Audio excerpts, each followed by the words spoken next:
Hey everyone, welcome to Locked On Lakers for Monday. Brian Kamenetsky, Andy Kamenetsky. Andy, should Anthony Davis be providing the Phoenix Suns with bulletin board material before the big game on Sunday?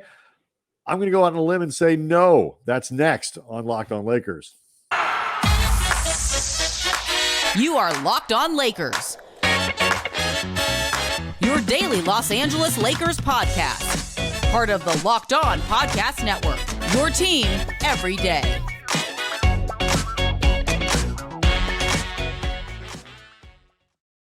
Thanks to everybody for making Locked On Lakers your first listen of every day, Monday through Friday, and sometimes on weekends. We get this thing up as fast and as early as we possibly can, so you can always get yourself some Lakers content when you want it. I want to let you know that today's episode is brought to you by BetOnline. BetOnline has you covered this season with more props, odds, and lines than ever before. BetOnline, where the game starts. Want to get to a very irritated Frank Vogel after Sunday's monumental 140-111 loss to the Phoenix Suns. 10 straight road losses for the Lakers. LeBron James with another big milestone, something that seems to happen now basically daily every time he plays a game. And we'll try to get some injury news with THT as well. But, I mean, let's start with Sunday, Andy, because, my God, the Lakers got absolutely housed by the Suns. And it seemed like the Suns were playing with a very distinct purpose, and it may be a purpose that Anthony Davis gave them before the game even started. Yeah. First of all, just laying out everything that went disastrously wrong with the game before we even get to AD's pregame comments, which also provided a little bit of clarity about when he could be back. Brian, this game was basically not even just over before it started. Like, it was over because the Lakers decided to play it. Like, pretty much like their agreement to enter the building was enough to sink them. They got doubled up in the first quarter, 48-22. At one point in the first quarter, it's more than doubled up. Okay, well, sure, doubled up in a little bit. Let's not give them credit for just being doubled up. They actually got more than doubled up. Doubled up and a little extra for the with effort. Change, right? They missed at one point in the first quarter 7 straight possessions. They missed their first 7 three-point attempts. They had 7 turnovers for 11 points given up to Phoenix. 7, a very unlucky number in that first quarter. 17 fast break points given up to Phoenix. 24 points in the paint in that first quarter. Like, that is every bit as atrocious as it sounds, combined with the fact that Phoenix did not turn over the ball once, and that is without Chris Paul on the floor. You are not going to dig yourself out of a hole against a team as good as Phoenix in their building with, Brian, as you noted, probably a wild hair up their ass about the Lakers and some commentary from AD. So AD before the game was asked about last year in the first round and whether or not he thought the Lakers would have won that series. And he said, yes, the Suns got away with one there because, Davis misses most of that series with a groin injury. Lakers were up 2-1 when he left. And he said that he, got away with it. Not even, Brian, it's not just that, though. He didn't just say that they got away from, he feels that they got away with one. He said, I think we know that. I think they know that. Here's the thing. I agree with him. And actually, you know what? A lot of people probably agree with him. I think if you took a poll, more people would say, yeah, I think the Lakers probably get out of that series already up 2-1 if Davis doesn't get hurt. Now, the question really becomes then is, what do you gain from saying it out loud? Now, I'm sort of, when I first saw the quote, I will admit that I was like, God, I agree with him. I think he's right. I wouldn't have said it out loud. I'm actually wondering now what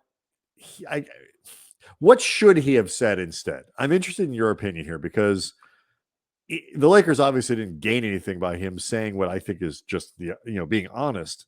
But what would have been a better answer to that question? Well, I mean, because he obviously believes, as he probably should, that they would have won that series. I think the better answer is I think we would have had a good shot. Like, that's propping yourself up without taking anything away from Phoenix. And and you and I have talked about this before, Brian. We talked about it last year during the series, afterwards, and over the course of this year. I don't think he's necessarily wrong. I'm not as convinced as you are, like dead set convinced. My prediction before the series, before AD was even hurt, was Lakers in 7, which means by definition, I thought they were going to get pushed to the limit, could be beaten. This. I was very bullish on Phoenix all of last year, and I was early on that bandwagon. But I also don't think it's a crazy statement or opinion from AD either.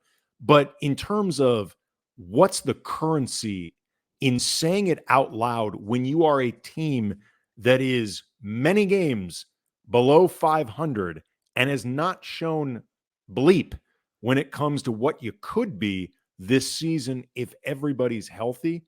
I just wonder what you actually gain. Like at best, Phoenix doesn't give a crap one way or the other. At worst, you give them something extra to play for in this game, and you don't need them extra in this game. What you need them in this game is to not care. Whatever the opposite of extra is. Yeah, deficiency. I don't know, but here's the thing: it's like I expect him to be. Why do you want to motivate him? Right. I expect him to be honest. So much better. We'll get to the motivation thing here in a second. So much better than you. It's an easy answer. And what's interesting to me about this though is like there have been these kind of different moments throughout the season where you feel like the Lakers just don't quite absorb where they are and what they are. And in some small ways, like this is kind of one of those moments because it's like, yes, he's not lying. I wouldn't expect him to lie, and I think he's right. But also, too, this is why I asked the question, like, what do you think the right answer is? Excuse me. It doesn't matter. It's like, yeah, I think we would have beaten him last year, but that was last year. And right now, they're, way better than we are. They are the benchmark for where we need to get. And it's, last year was last year. Teams win stuff, they lose stuff based on it. Stuff happens. But none of that matters for where we are right now. And I don't even think he meant it this way, but it just kind of felt to me like another one of these moments where the Lakers were kind of holding on to this perception of what they think they're supposed to be when they're not.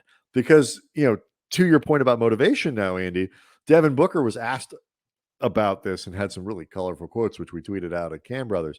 But one of the things that I thought was interesting was, he was asked, did you hear about this?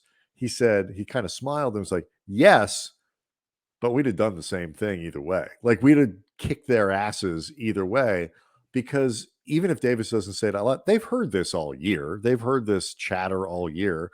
And I think they will take an almost perverse pride and pleasure in annihilating the Lakers if they get through the play-in into the first round. Well, I mean, look, you saw how much better they were than the Lakers in this game. I don't think they don't have anything to prove.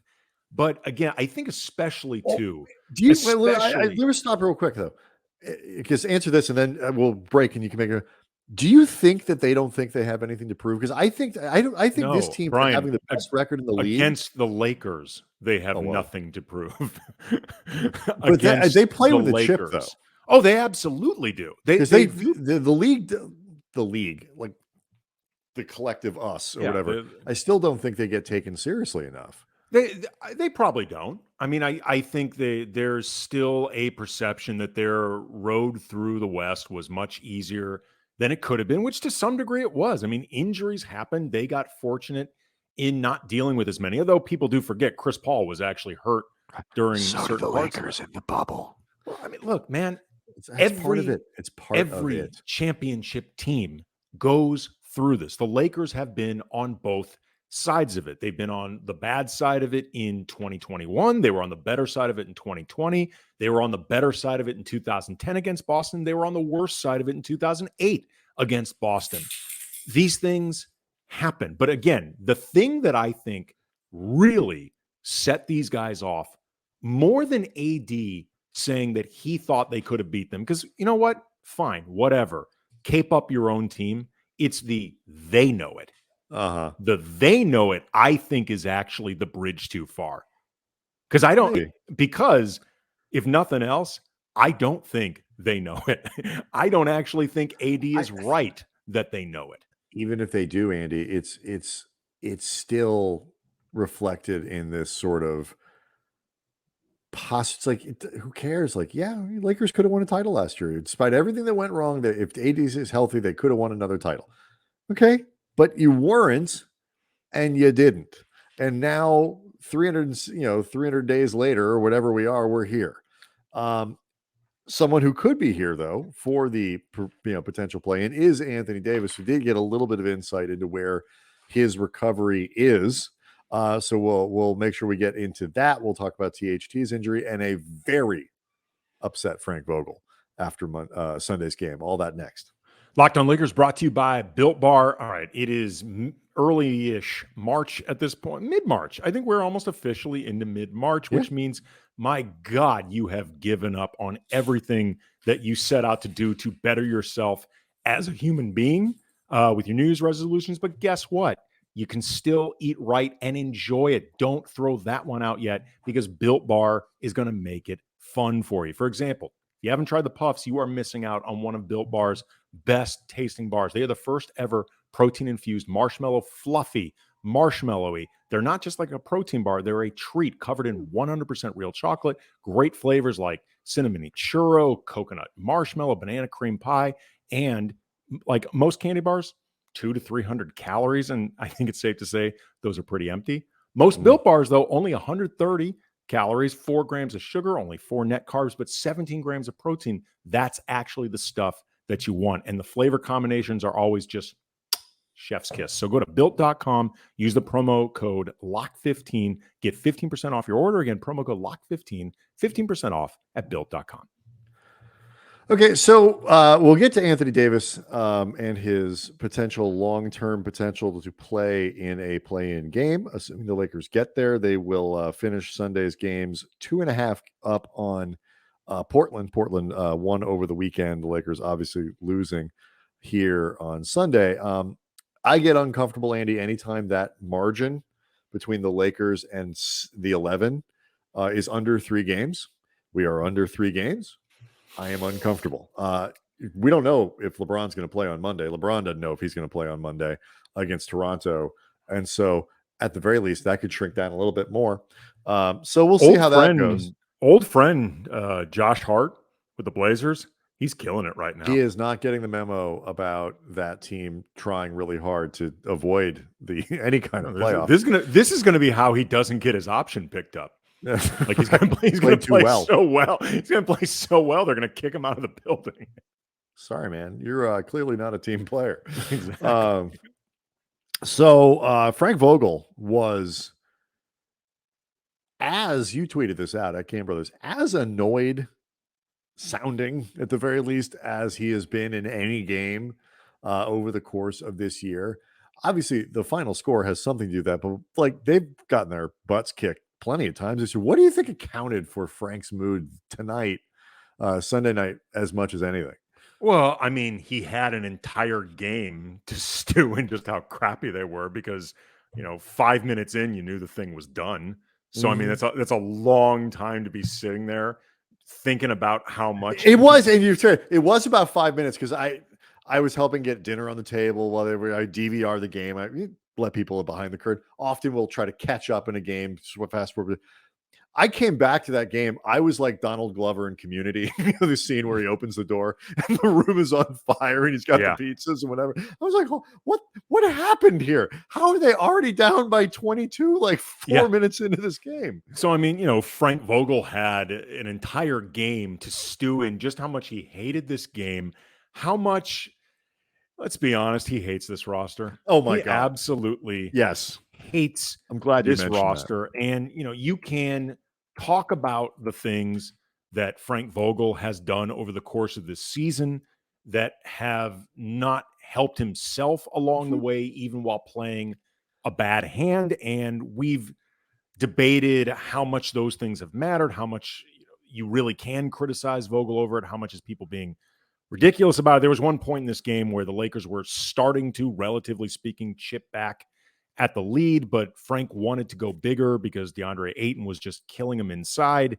So he put out a lineup of Dwight, because he wanted that size, joining Melo, Monk, Austin Reeves, Avery Bradley. And whatever momentum the Lakers had, and let me be clear, I don't think it was going to sustain itself, but for the sake of trying to remain as competitive as possible, that thing went off the rails really fast. It was only like 2 minutes, but it was about 2 to 3 minutes together, and it put the Lakers way back into the hole that they were starting to at least dig themselves out of. And I tweeted out during the game, like, you can't have Dwight, who is an offensive zero, Avery Bradley, who, other than in garbage time today and lately, has been an offensive zero, and no actual point guard out there. Like, you can't do that. Like, is that why they lost the game? No. But I'm just saying, like, in terms of things Vogel can look at himself watching the tape and go, the F was I thinking? But he's and that happens periodically. Periodically, coaches, but he's so stuck. Sick he hates them. Hates them. He hates this roster. So I think that's I was curious if you'd say that, because that's, to me, is what, because like the questions, like, look, the media is doing the best it can. Like, we're trying to ask questions respectfully and all that, but the questions are the questions, and we all know the answers to the questions.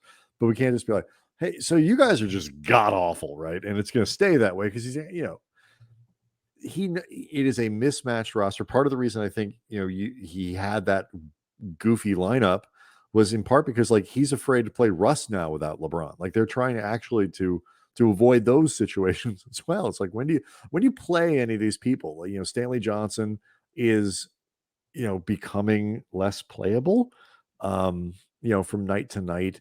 Austin Reeves is doing his best, but he's an undrafted rookie free agent. The bench is extremely thin, and I think he sort of gets these questions, and I feel like he just wanted to hold up the score sheet and be like, what the bleep do you people want me to do with this? Like, what?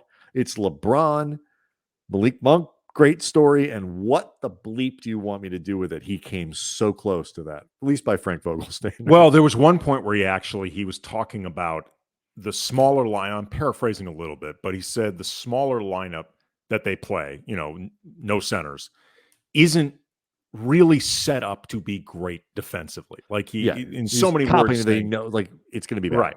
And then he said we went bigger to open the second half. They started the second half with Dwight, and as he said, not much better.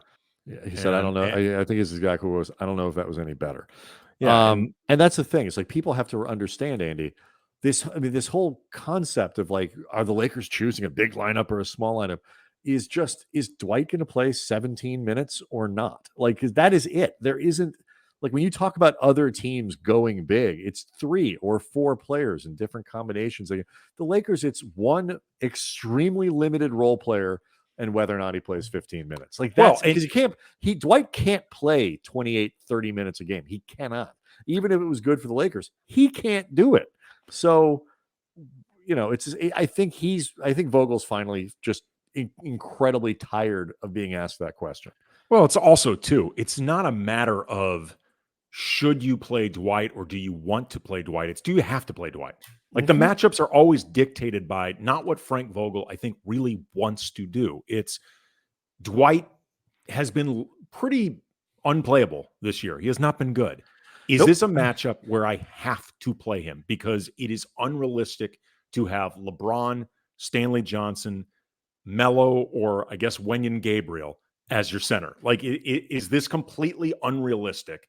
Or, am I getting LeBron too tired? Like, is he going to end up vaporizing before we even get to the playoffs? Like, that's really what it is. Yeah, it is such a frustrating and I think stupid if Frank discussion that we're having. Think about the 180, Andy, with Frank Vogel here this year, because at the beginning of the year, it's like, oh my God, Frank Vogel's so set in his ways. He refuses to go small, which is what the Lakers need to do. He's letting DeAndre Jordan play. And now the same fan is like, Jesus, Frank Vogel's so set in his ways, he won't go big and play Dwight. Like, you don't think that Vogel would go big and defensive oriented if he thought it would work? Well, it's Come funny on, actually folks. that it's funny you said that. Like the minute they told DeAndre, like they released DeAndre because DeAndre wanted to be released. He wanted to go to a situation he thought around the league, and he was right in Philadelphia that he could play more. If they were that concerned about not having their options to go big, they would have told DeAndre, sorry, like we understand where you're coming from, but we need you here as an option because we need to be able to have as much flexibility going big or going small. They told DeAndre, you want to leave? Fine, go. Like that's really what they said. And it doesn't help, Brian, that THT is playing on a pretty badly sprained ankle on top of this. Grade 2 sprain. It is the kind of thing that can put a guy on the sidelines. But as THT said after Sunday's game, like, or was it? I think about Friday's game. Friday's game. Thank you. He didn't speak on Sunday. He's playing through pain because they need wins, and he is one of their better players, which is telling you something. Not that he's bad, but it's just like THD limping around is needed. Yeah. Let's get to the AD because he did talk about, like, if there is any hope, Andy, it is related entirely as to whether or not Anthony Davis can be able to play. We learned a little bit about that. We'll talk about it next. Locked On Lakers brought to you by BetOnline. It's that time of year again. College basketball's tournament is finally upon us. For all the latest odds, contests, player props, betonline.net is the number one source for all your sports betting needs. BetOnline remains the best spot for all your sports scores, podcasts, and news this season. It's not just basketball. BetOnline is your continued source for all your sporting wagering information needs, including live betting and all your favorite Vegas casino games. So head to the website today or use your mobile device. Learn more about the trends in action. BetOnline, where the game starts. And I think we can all agree there's not necessarily a ton of hope remaining in this season. The Lakers. This is Laker fans who all sit there watching the game. They're Brokeback. It's the non-sexual version of Brokeback Mountain. I wish I knew how to quit you. Like, well, look, here's the thing. Like, I don't want to sit here for the next month and a half and like pretend that like just talk about like no hope. Like, look, is 5% a good chance of something happening? 10% a good chance of something happening? This is what you do when you're a fan. Like you do it. Like, and I'm a Laker fan. I first started following the Lakers when they were bad, actually, like the early 90s. They were post Magic. They were not good. That was actually when I broke into my Laker fandom. But once you're into something, you're into something, and you don't let it go. So all of us, we are in this together. And I know we thanked you before, but it never thank you hurts again. to thank you It is worth thanking you again. It really, truly is. This is us to you, even though Spike Lee is a Knicks fan. This is us applauding. It's also the best footage we have of people clapping. Yes. The defense can't be good without Davis. We have seen glimpses and pieces of what it can be if Davis and LeBron are dominant, at least for setting aside for a moment that, again, the Phoenix Suns, who they would play in the first round, will be hyper motivated to just embarrass the Lakers, and I think they want Davis to be playing in those games. Oh, their team doctors are going to like volunteer to the Lakers. Anything we can do to help? Right. we want to get AD back on the court as much as you do. What do you need? Because they're good. Like, as LeBron pointed out after Sunday's game, like Phoenix has had more continuity in their starting lineup than any team in the league, and it's really in part because that training staff is awesome. Always been renowned. Yeah. So we did learn that AD is coming along. The boot is gone. He's walking boot free, sans boot. So there's at least the presumption, I guess, and Woj talked about it over the weekend, that he'll be back before the end of the year. Yeah. AD said that he couldn't put an exact number on when he'd be back, or like an exact 100% guarantee, just because you don't know for sure. And as he pointed out, we're down to, I think, like 15 games left, 16 games left. So you don't know for sure, but I mean, Vogel described it as 100% maybe before the game, but it does sound like there is some growing cautious optimism. LeBron pointed out afterwards that AD's out of the walking boot, which is great to see in and of itself. And, LeBron said also too, that they are thinking about the long-term health of, as LeBron put it, and this will be a relief to a lot of fans, our franchise. Referring to the Lakers as our franchise, which, given all the stuff headed around swirling around the deadline, is always nice to hear LeBron speaking about the Lakers. In the we, although them. It'll also probably make people a little nervous to hear Anthony Davis being referred to that way if you've soured on Davis as a centerpiece going forward. But either or, though, I mean, it does seem like they are starting to, if nothing else, talk themselves into the idea that AD will be there, if not necessarily as a panacea. Yeah, and it's just like, because I think we'll see what he can bring. Like, when the first time he came back from that injury, his first few games were spectacular. So, going into the playoffs, going into a play-in situation, going into a first round series against Phoenix, because almost guaranteed that's what it would be if they're able to get there. I mean, I honestly, I think what part of the appeal here is just the story. Like, you think about, like, my God, how amazing would it be if they Davis comes back, he and LeBron ball out, maybe Westbrook plays better, Monk plays really well, whatever. They get through those 2 games, and like they make that first round into a real series. Like, just think of the story of, like, God, the Lakers could be in a position to win that. If nothing else, it makes you feel better about next season. It does. And it's, we make all the "we believe Lakers" jokes. Like, nobody believes in us. Like, this is a situation where legitimately nobody believes in the Lakers, because quite frankly, nobody should. But, like, it is rare for the Lakers to have the opportunity to enter the playoffs with their fans in a situation where they could be like, we are legitimately not being given a chance. And, that feeling, until it is whisked away by reality, which is probably what would happen, is kind of fun to hold on to, because just that story, the possibility, is really cool. And also too, it's like, if he doesn't come back, if he can't come back, it's like, Stu Lance suggested during the fourth quarter, when they were doing like some video replay, they just keep the clock running. I feel like they should do that on the season somehow. If we knew Anthony Davis wasn't coming back, just running clock, man. Like, I don't need to see these games. By the way, you mentioned Stu. Holy crap, was he on a roll during the commentary? Like, there was one moment in the broadcast, LeBron hit a 3, and Billy Mack says, well, again, LeBron doing the heavy lifting, 26 points. Stu responds, LeBron, by the way, did play a good game on Sunday. On one side of the ball, yes. But I only focus on one half now. I don't pay attention to the other one.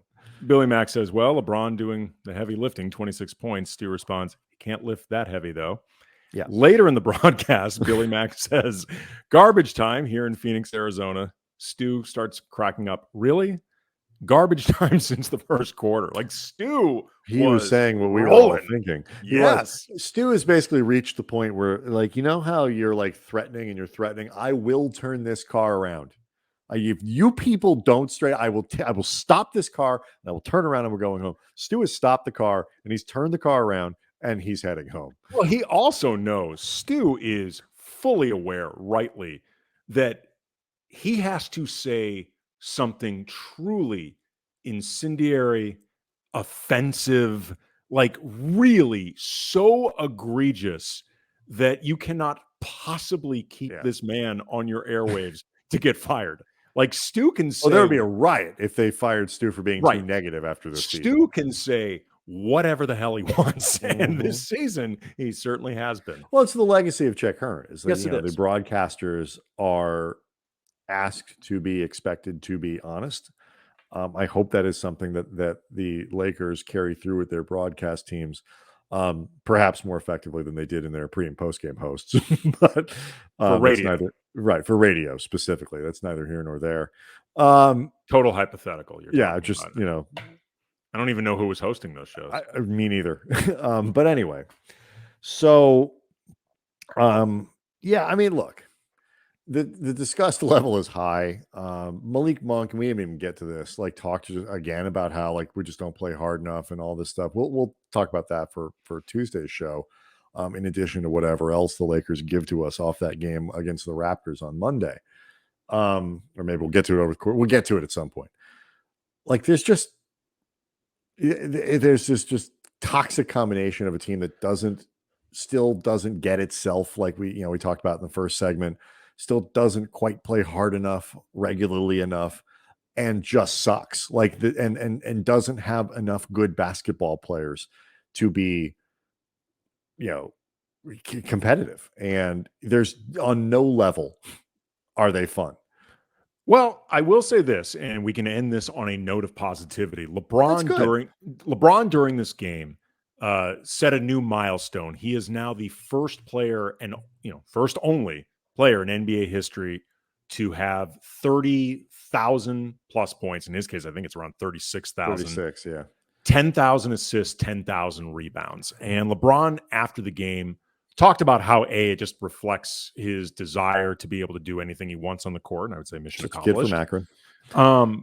But well, yeah. And he mentioned though, that like these sort of things take him back to, these bigger than life dreams that he had in Akron. And guys say this stuff, and at times I think it can be a cliche, but you and I talked about this before the game, Brian. It reminds us of how late in Kobe's career, basically every game that he played, he was setting some type of record.